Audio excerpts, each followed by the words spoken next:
It's another one of those old Frank Monday productions coming at ya. Solely upon one remaining servitor, an old and trusted man of considerable intelligence, whose name I remember as Pierre. I was an only child, and the lack of companionship which this fact entailed upon me was augmented by the strange care exercised by my aged guardian in excluding me from the society of the peasants. Looks like it. How's everyone doing out there in Happy Land, YouTube land? What's happening, y'all sexy, good-looking motherfucking people out there? Today's topic is Magick 101. That were nightly told and magnified by the simple tenantry as they conversed. Turn down that H.P. Lovecraft in the background there. Magick 101. Yeah, so can Magick defeat the coronavirus? Well, I'm not an MD, but I am a magical disciple. Wow, it's a really good crowd we've got in here tonight. I'm very excited to be speaking with you guys. It's 2:22 a.m. in Beijing, and I'm having a cup of joe. Can you imagine? I like my coffee like I like my magic.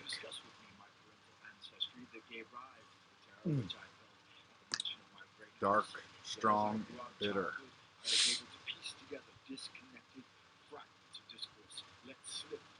So, coronavirus is a crock of shit, in my opinion. And I don't mean that there's not necessarily a virus named Corona, because there probably is. I think we can all agree on that.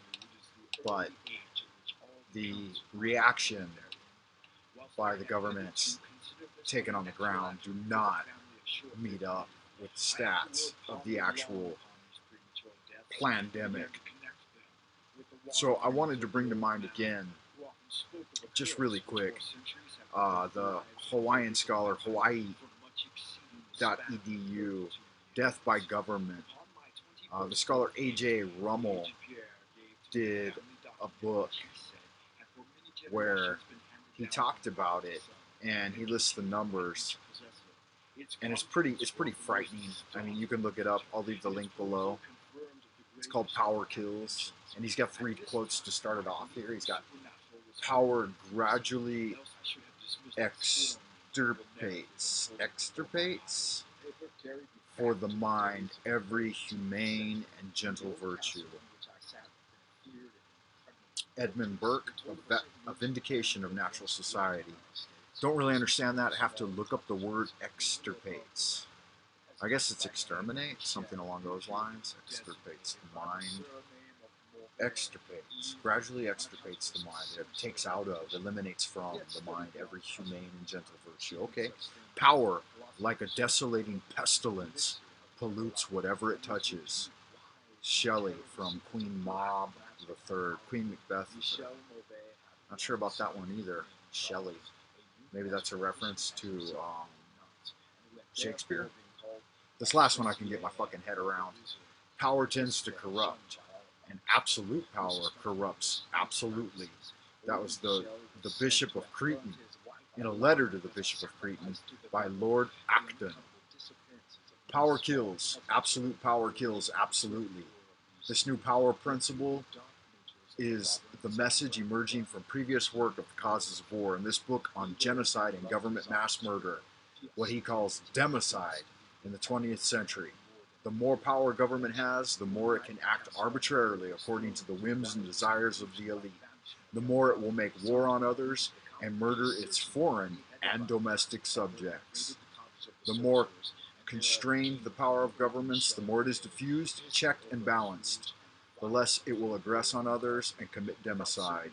At the extreme of power, totalitarian communist governments slaughter their people by the tens of millions, while many democracies can barely bring themselves to execute even serial murderers. Well said, sir. My hat is off to you. Well, I can't take my hat off because I got the magic hat on, so I got to keep that on. So, my question is, can Magick defeat the coronavirus? And I think it can. I really do. I believe. I believe. 你还在哪里等待? Just kidding. Getting my Chinese stuff. No, I do believe that you're still there waiting for me, whoever you might be. But let's look into the idea of the placebo effect. I'm sure you're all familiar with it. And according to the placebo effect, a placebo will cure just as many. A placebo will cure 50% of the time. I had the exact stats pulled up. Now I can't find them. So let me get back in there and pull them up again. Placebo.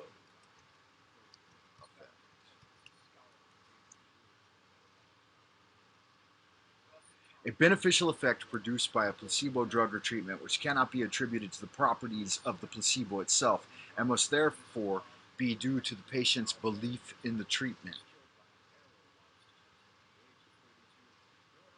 Is the placebo effect real?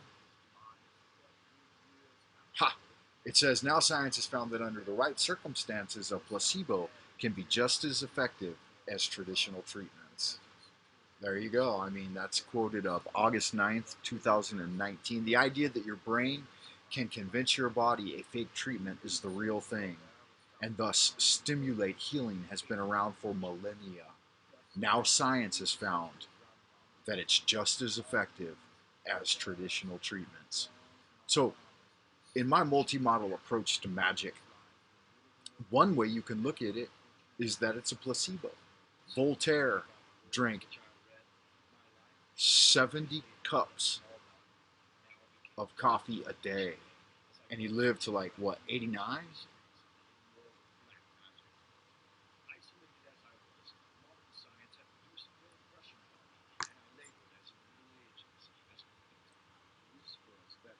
Signor had but lately passed his 32nd birthday when surprised by early death.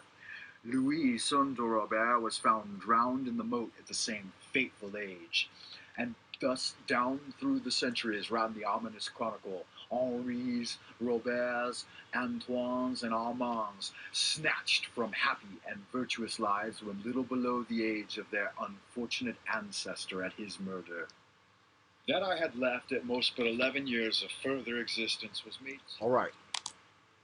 So, if a placebo is just as effective as traditional treatments, under the right circumstances, of course, then the lesser banishing ritual of the pentagram could be just as effective at curing you or at least preserving you in difficult times. This ritual, called the Lesser Banishing Ritual of the Pentagram for short, is designed to clear your area and yourself of negative energies. It's composed of 4 sections. The ritual has become a standard part of the Western mystery tradition and has been adapted and altered by many individuals and magical groups.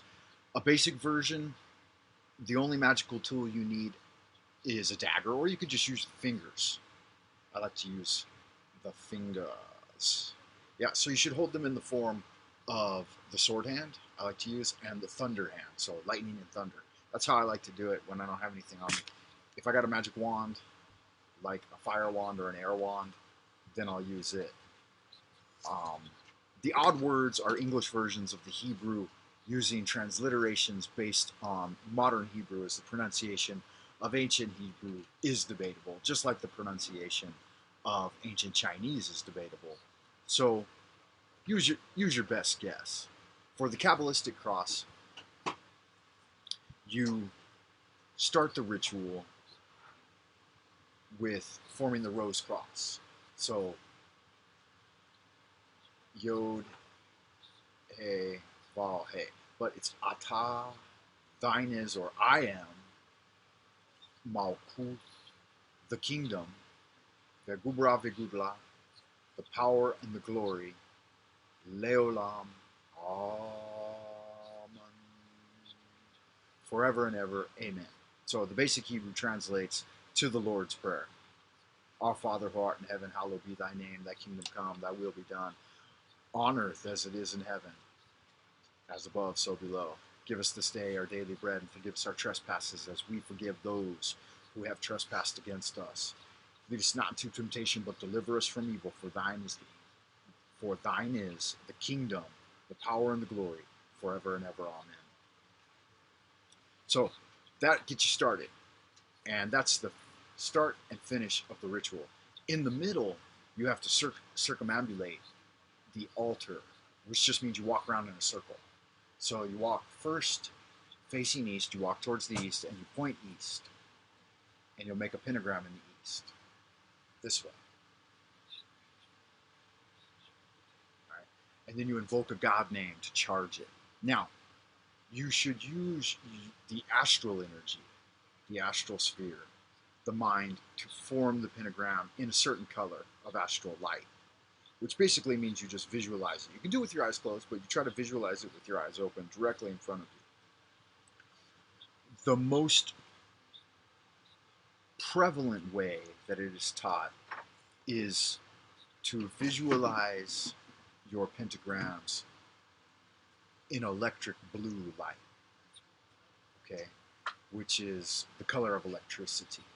Now, the reasoning given behind that is that it's the watercolor, but in the tradition of the Ordo Templi Astarte, it's actually advised by Pope Runyon, the Grand Master of the Temple of Astarte, to do it in neon green. Now, he gives his reasoning for this.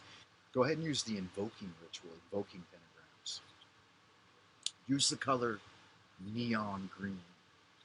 Now, I'll give you the basic rundown as to why neon green. You use neon green because when you invoke in that color on the prime material plane, it flashes in the astral plane in its opposite color on the color wheel. So it's complementary color or contradictory color. Not exactly sure which one it is. I just got a message that says, okay. Yeah, so when you invoke in green, then in the astral it will flash in red. And so if you invoke in blue, like they normally recommend, electric blue, then it will flash in orange or yellow, depending on how dark your blue is, which is not the effect you want. Anyway, so that's the basic rundown. You do one in each of the four quadrants, and then you stand in the center and invoke the 4 archangels for protection. At the end, you should go ahead and finish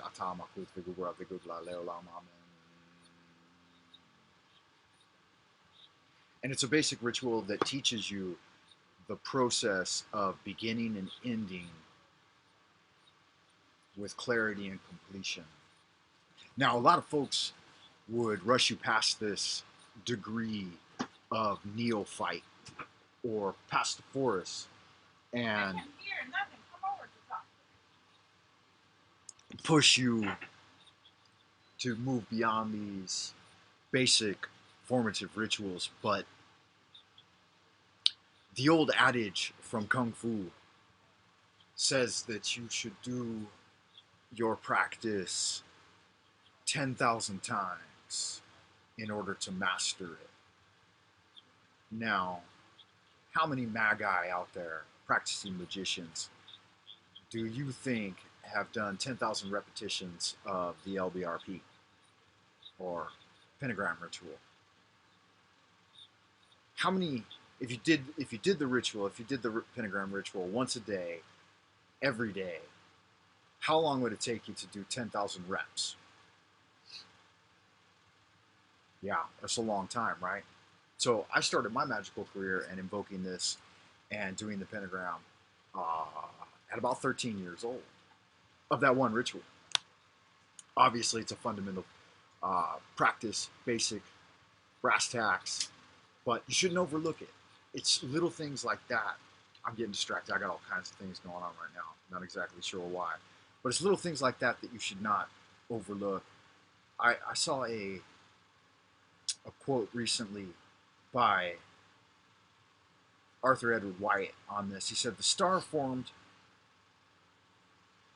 symbolizes the Vishnu. The sun is often placed in the middle creating all 7 planets, blah, blah, blah.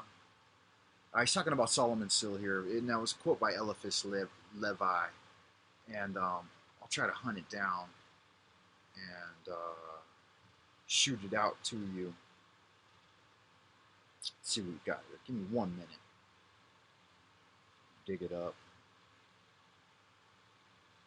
A quick note from Israel Regardi. As a final note, remember to include everything you are doing in your magical diary, and most importantly, do the pentagram ritual with feeling. Do it often, and inflame yourself with prayer. Do it often. Get up to 10,000 reps. Don't slack off.